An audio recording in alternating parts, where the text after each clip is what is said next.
সত্যি গো হার্দিক দা, তোমাকে না আজ মেনে গেলাম বস, বুঝলে? সত্যি মন থেকে সেলুট জানাই তোমাকে। এই যে আশেপাশের দেশের লোকগুলো মাঝে সাঝে বলে না যে কেন ভারতের দলের মতন আমাদের দল খেলতে পারে না, কেন কেন ভারতের দলের মধ্যে আর আমাদের দলের মধ্যে এত ডিফারেন্স, কেন সবসময় ভালো ভালো প্লেয়ারগুলো ভারতেই খালি জন্ম নেয়, কেন ভারতের প্লেয়ারগুলোও তো মানুষ, আমাদের প্লেয়ারগুলোও তো মানুষ, তাহলে ওদের আর আমাদের মধ্যে এত ডিফারেন্সটা কিসের? ডিফারেন্স কিসের জানো তো বস?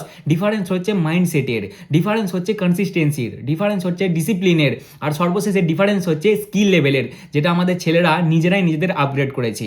এই যে এই ফটোটা দেখো, কিছু বুঝলে না তো? আমি বোঝাচ্ছি তোমাদেরকে। ভারত পাকিস্তানের ম্যাচ হলো, ম্যাচ হওয়ার পরে প্রেজেন্টেশন হচ্ছে, স্বাভাবিক সেখানে প্লেয়াররা কি করবে? গল্প গুজব করবে, আড্ডা মারবে, প্রেজেন্টেশনে যাবে, এটাই তো করবে। এইদিকে দেখো আমাদের হার্দিক দুবে কি করছে? বোলিং প্র্যাকটিস করছে। হার্দিক অলরেডি বল করেছে ম্যাচে, তারপরেও বল করছে। কি দরকার? কোনো দরকার আছে কি? কিন্তু না, সে বোলিং করছে। তার মাথায় কি আছে যে আমরা খেলতে ভালোই 11 জন নাবি গ্রাউন্ডে, কিন্তু আমাদের পেছনে 150 কোটি লোক ভরসা করে বসে থাকে। আর সত্যি আমাদের গর্ব হয় যে এরা আমাদের জন্য খেলে ভাই। বুকটা ভরে যায় এদেরকে দেখে যে না, এই 11 জন আমাদের 150 কোটিকে রিপ্রেজেন্ট করছে। এই জন্যই তাদের মধ্যে আর আমাদের মধ্যে এতটা তফাৎ, বুঝলে?